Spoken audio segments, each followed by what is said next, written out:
అదే RTV app వార్తల్ని క్షణాల్లో చదివే అవకాశం ఉంటుంది. ఒక న్యూస్ పేపర్, ఒక టెలివిజన్ ఛానల్ మీ చేతుల్లో ఎప్పుడూ ఉంటాయి. ఎన్నో ఒడిదుడుకులు ఉండి ఆర్థిక వ్యవస్థ చిన్నభిన్నమైనా కూడా అన్నింటినీ ఎదుర్కొంటూ గౌరవనీయులు ముఖ్యమంత్రి గారు రేవంత్ రెడ్డి గారి, అలాగే బట్టి విక్రమార్క గారి ఉప ముఖ్యమంత్రి గారి ఆధ్వర్యంలో అన్నిటినీ అధిగమిస్తూ ముందుకెళ్తున్నాం. కానీ చాలా విపక్షాలు మన పైన ఇంకా కత్తులు దూస్తూనే ఉన్నాయి. కాబట్టి మన అందరం కూడా తిప్పికొట్టవలసిన బాధ్యత మన పైన ఉన్నది. మార్కెట్ ఇప్పటికే వ్యవసాయం మన రైతులు అన్నీ కూడా వడ్లు వచ్చి కుప్పలుగా రాసులు పోసి ఉన్నాయి. చాలా ఆనందం అనిపిస్తుంది వాటిని అన్నింటి చూస్తుంటే. రైతులకు ఏదైతే 23rd బోనస్తో పాటు రైతన్నలకు అకౌంట్లో పడేటట్టు 2500 కోట్ల రూపాయలు కూడా సిద్ధంగా ఉన్నాయి. కాకపోతే గత ప్రభుత్వంలో జరిగిన అన్యాయాలు జరగకుండా, రైతులను ఏమాత్రం అన్యాయాలు జరగకుండా, తరుగు కింద 5 కిలోలు 10 కిలోలు తీయకుండా, అలాగే మిల్లర్లు కోట్ల రూపాయలు గవర్నమెంట్కు బాకీలు పడ్డా వాటన్నిటిని కూడా కఠినమైన చర్యలు తీసుకుంటూ విజిలెన్స్ కమిటీ ఒక్కొక్క మిల్లర్ను చాలా సూక్ష్మంగా పరిశీలించి వారందరికీ కూడా ఒక్కొక్కరికి ఆర్డర్ కాపీ అండర్టేకింగ్ తీసుకొని, ఎందుకంటే రైతుకు ఎట్టి పరిస్థితుల్లో కూడా అన్యాయం జరగద్దని ఆ యొక్క మిల్లర్స్ని అండర్టేకింగ్ తీసుకొని అలాట్మెంట్ అయితే మనకు అక్కడ పోయినాక మళ్ళీ మన ధాన్యం నుండి తరుగున్నది లేక దుబ్బ ఉన్నదని ఏదో విధంగా అడ్డంకులు పెడతారని విజిలెన్స్ కమిటీ అధికారులందరినీ కూడా ఎప్పటికప్పుడు అప్రమత్తం చేస్తున్నది. అతి త్వరలో మొత్తం ధాన్యాన్ని కూడా మా దేవేంద్రరావు గారు అన్ని వ్యవసాయ మార్కెట్లు అన్ని తిరుగుకుంటూ నాకు ఎప్పుడప్పుడు అలర్ట్ చేస్తున్నాడు. అన్న ఇంకా ఇక్కడ ఎంత వచ్చినది ఇంకా ఎత్తుతలేరు అంటే నేను ఎప్పటికప్పుడు కలెక్టర్ గారితో మాట్లాడుతూ వైద్యులు సిద్ధంగా ఉన్నాయి, ఎవరు కూడా దానికి అపోలో పోకుండా ఉండాలని కోరుకుంటూ, శాసనసభ్యులమైన మేమందరమైనా ఎక్కడ కూడా అలసట లేకుండా ఎప్పుడు ప్రజల మధ్యలో ఉంటూ ప్రజల సమస్యలు తెలుసుకుంటూ ముందుకెళ్తున్నాం. ఇప్పటికే ప్రభుత్వం అధికారంలోకి వచ్చిన ఎంబటే కూడా మహిళలందరికీ, ఇక్కడున్న అక్క చెల్లెళ్ళందరికీ ఉచిత బస్సు ప్రయాణం, 200 యూనిట్లకే కరెంటు ఫ్రీ, 500కే గ్యాస్ సిలిండర్ ఇవ్వడం జరిగింది. అట్లనే ఆరోగ్యశ్రీ పరిమితిని కూడా 5 లక్షల నుంచి 10 లక్షలకు పెంచినాం. అతి త్వరలో అందరు ఎప్పుడెప్పుడు కూడా వస్తున్నాయి. నియోజకవర్గానికి 3500 ఇల్లులు ఇంతటితోటే సరిపెట్టకుండా ప్రభుత్వం ఇల్లులు ఇవ్వడం జరుగుతుంది. తప్పనిసరిగా మరి అక్కడ మాకు ఇక్కడ మీకు కూడా ఇస్తారు. ఎందుకంటే ఇక్కడ ఒక అనకొండను మీరు మా పోలీస్ అన్న పంపించిండు, అక్కడ కూసరవెల్లిని మేము పంపించినాం. మరి అక్కడ పంపించిన వాళ్ళు ఇక్కడికి వస్తుందంట. అప్పుడు ఒకటే ప్రచారంలో బాగా చెప్పినాం, అక్కడ తరిమి కొడితే పర్వతగిరిలో పడాలని. మరి పర్వతగిరిలో మమ్మల్ని తిట్టుకుంటారని అనుకున్నాం అప్పటికే. మరి ఇప్పుడు పర్వతగిరిలో ఇక్కడ మా పోలీస్ అన్న ఇక్కడ ఇచ్చేస్తే హైదరాబాద్లోనే పడాలి. మీరందరూ కూడా గమనించాలి. అక్కడ చేసిన విధ్వంసం అంతా ఇంత కాదు. పాలకుర్తిలో అక్కడ మళ్ళీ ఇక్కడికి వచ్చి ఏదో చేద్దాం అనుకున్నట్టుండ్రు, కానీ మా పోలీస్ అన్న తప్పకుండా ఉరికిస్తాడు, అందులో ఎటువంటి అనుమానం లేదు. సర్పంచ్లకు అక్కడైతే సర్పంచ్లకు కూడా చాలా మందికి ప్రొసీడింగ్స్ లేకుండా పనులు చేసుకోండి అని చెప్తే వాళ్ళు ఏదో పౌరుషానికి పోయి పనులు చేసుకొని బొక్కబోర్లో పడ్డారు. ఇప్పుడు వాళ్ళ పరిస్థితి ఎటు కాకుండా అయింది. అట్లాంటి పనులు ఎన్నో చేసిండ్రు మా దగ్గర పెద్ద మనిషి. మరి ఇక్కడికి వస్తే మీరే బుద్ధి చెప్పాలి, తప్పనిసరిగా మీరు చెప్తారు కూడా. అట్లనే ఉద్యోగులకు కూడా, నిరుద్యోగులకు కూడా ఎక్కడ తక్కువ చేయకుండా ప్రభుత్వం ఇప్పటికే ఆ 50,000 ఉద్యోగాలకు పైగా కూడా ఇవ్వడం జరిగింది. రాబోయే రోజులలో కూడా నిరుద్యోగులకు అట్లనే ప్రాధాన్యత ఉంటుంది. రైతులకి గతంలో ఎన్నడూ లేని విధంగా, గత ప్రభుత్వం చేయని విధంగా, అంతకుముందు రాజశేఖర రెడ్డి గారి హయాంలో ఎట్లయితే రుణమాఫీ అయిందో ఇప్పుడు కూడా కాంగ్రెస్ ప్రభుత్వంలోనే రుణమాఫీ అవుతుంది. ఆల్రెడీ చాలా మందికి అయింది. ఇంకా కూడా అక్కడిక్కడ కాని వాళ్ళ వివరాలు అన్ని కూడా సేకరించి ప్రభుత్వం తప్పకుండా అందరికీ రుణమాఫీ చేస్తా అని మాట ఇవ్వడం జరిగింది.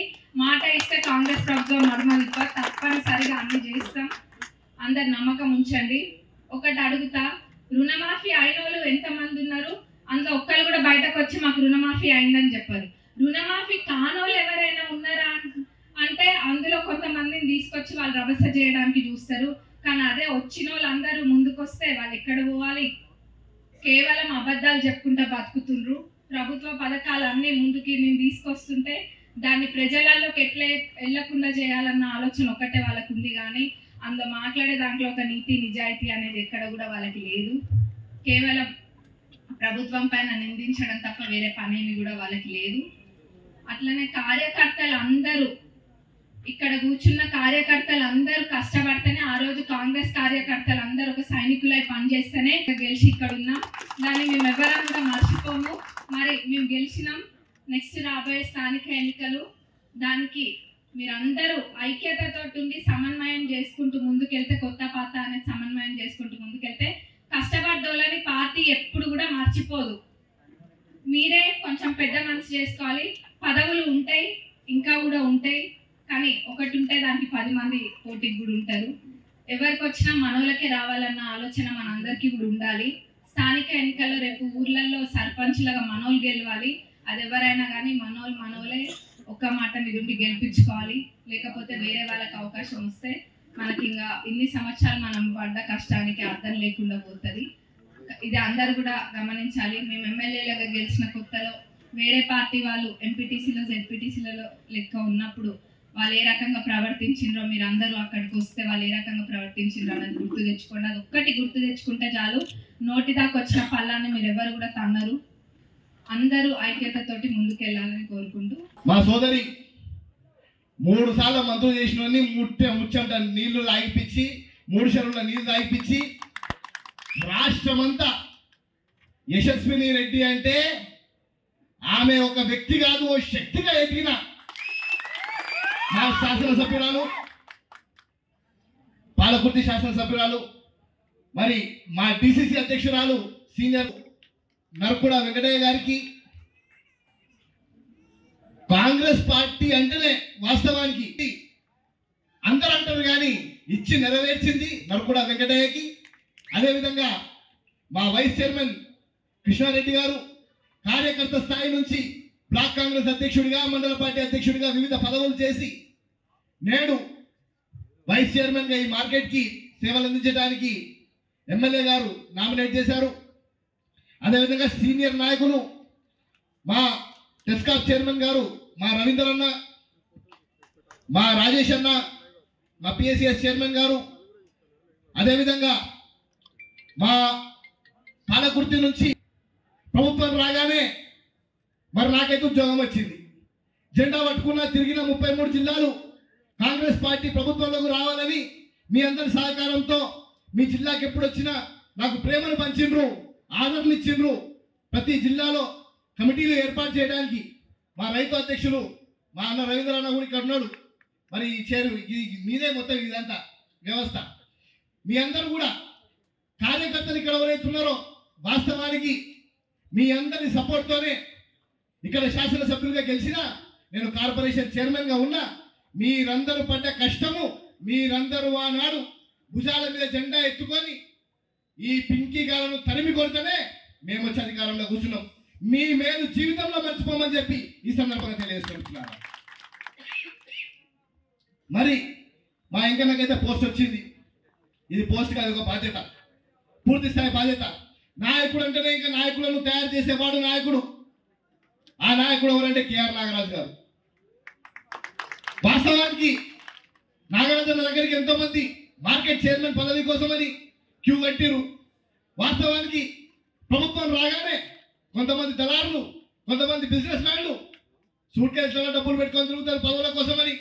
కానీ పూరి గుడిసెలో ఉండే వెంకన్నకి కనీసం భూమి కూడా ఉన్న వెంకన్నకి, 2 బర్రెలు ఉన్న వెంకన్నకి, అటువంటి వ్యక్తిని లేదు నా కోసమని కాలుకు బల్పం కట్టుకొని నా గెలుపు కోసమని తిరిగిండు. ఎట్టి పరిస్థితులలో నరకుడ వెంకటన్న కాకుండా ఇంకెవరికి ఇవ్వదని చెప్పి ఆనాడు ముఖ్యమంత్రి గారు ముందు వాగ్దానం చేసిండు. ఈ రోజు చేసి నెరవేర్చిండు మా అన్నగారు. చాలా సంతోషం వేస్తుంది. కార్యకర్తల కోసమని కమిటెడ్ నాయకులు, ఒక దిక్కు యశస్విని రెడ్డి గారు, ఒక దిక్కు మా నాగరాజన్న గారు. చాలా సంతోషం వేస్తుంది. ఇటువంటి వాళ్ళు పార్టీ కోసమని కష్టపడే కార్యకర్తలను గుర్తించడానికి ముందడుగులో నిల్చొని రాష్ట్రంలోనే అగ్రగామిగా ఎవరైతే మండల అధ్యక్షులు ఉన్నారో, బ్లాక్ కాంగ్రెస్ అధ్యక్షులు ఉన్నారో, గ్రామశాఖ అధ్యక్షులు ఉన్నారో, రాబోయే ఇంద్రమ కమిటీలలో పూర్తి స్థాయిగా వారికే బాధ్యత ఇచ్చి మీ అందరికి కూడా ఉద్యోగాలు ఇచ్చే కార్యక్రమం కూడా మీరు చేయబోతున్నారని చెప్పి కూడా మీకు తెలియజేస్తున్నాం. కాంగ్రెస్ ప్రభుత్వం వచ్చిన తర్వాత మరి ఆ దరిద్రులు 10 సంవత్సరాల తర్వాత కడతామని చెప్పి మన ప్రభుత్వం రాగానే ఇప్పుడు మనం అప్పులు కట్టడం మొదలు పెట్టినాం. ఈ మార్కెట్ వ్యవస్థని పూర్తి స్థాయిగా నిర్వహించారు. మా రైతు కాంగ్రెస్ అధ్యక్షుడు ఇక్కడనే ఉన్నారు. ఆనాడు రాజశేఖర రెడ్డి గారు ముఖ్యమంత్రి ఉన్నప్పుడు ఆనాడు ఈ మార్కెట్కి పూర్తి స్థాయి అధికారాలు ఉండేది, చైర్మన్కి చెక్ పవర్ ఉండేది. కానీ మార్కెట్ కమిటీ చైర్మన్లు ఎవరైతే రైతు బిడ్డలు ఉన్నారో వాళ్ళు చెక్కులు సంతకాలు పెడితే ఈ దొరలు చూడలేకపోయారు. అందుకోసం అనేది చెక్ పవర్ గుంజేసి రానాడు. మార్కెట్ కమిటీలో చెక్ పవర్ లేదు. ఆనాడు ఇదే చైర్మన్లు ఇదే వైస్ చైర్మన్లు లింక్ రోడ్ల కోసం అని ఫండ్ ఇచ్చేది. కనీసం ఆ లింక్ రోడ్లకు ఫండ్ ఇచ్చే పరిస్థితి కూడా కమిషనర్ చేతిలో పెట్టుకున్నారు. దీన్ని అన్ని కూడా మారుస్తాం. ముఖ్యమంత్రి రేవంత్ రెడ్డి గారు వచ్చిర్రు, తప్పకుండా రైతుల గురించి అని పూర్తి స్థాయిగా కష్టపడే నాయకుడు. ఇవన్నీ మార్చే ప్రయత్నం కూడా చేస్తాం. మరి ముఖ్యంగా మిత్రులారా, ప్రభుత్వం వచ్చిన తర్వాత మీ అందరు గమనిస్తున్నారు. ఆనాడు మీరు పడ్డ కష్టం, ఎంతమంది బాధపడుతున్నారు. ఇంకా మాకు ఏం కాలేదని బాధపడకండి. మీకు నాయకులు, అద్భుతమైన నాయకులు ఉన్నారు, మీ ఎమ్మెల్యేలు ఉన్నారు. మీ బాధలు వినడానికి మేమున్నాం. మీకు ఎక్కడ కూడా నష్టం కాని పరిస్థితి మేము చేస్తాం. మీ కాలుకు ముళ్ళు గుచ్చుకున్నా పంటితో తీయడానికి నేను వెనకాడని చెప్పి మీకు సందర్భంగా తెలియజేస్తున్నాం మిత్రులారా. ఆనాడు మాట ఇచ్చినాం, మీ అందరికి మాట ఇచ్చినాం. నా పేద దళితులకు ప్రభుత్వం వచ్చిన తర్వాత ఆర్థికంగా పైకి తీసుకొస్తా అని చెప్పినా తొందరలోనే ఎస్సీ కార్పొరేషన్ లోన్లు మీ అందరి పేదలకు పంచే ప్రయత్నం చేస్తా అని చెప్పి కూడా ఈ వ్యక్తిగా మీకు తెలియజేస్తున్నాం మిత్రులారా. తప్పకుండా డైరీ ఫార్మ్స్ పెట్టిస్తా, బండ్లు ఇప్పిస్తా.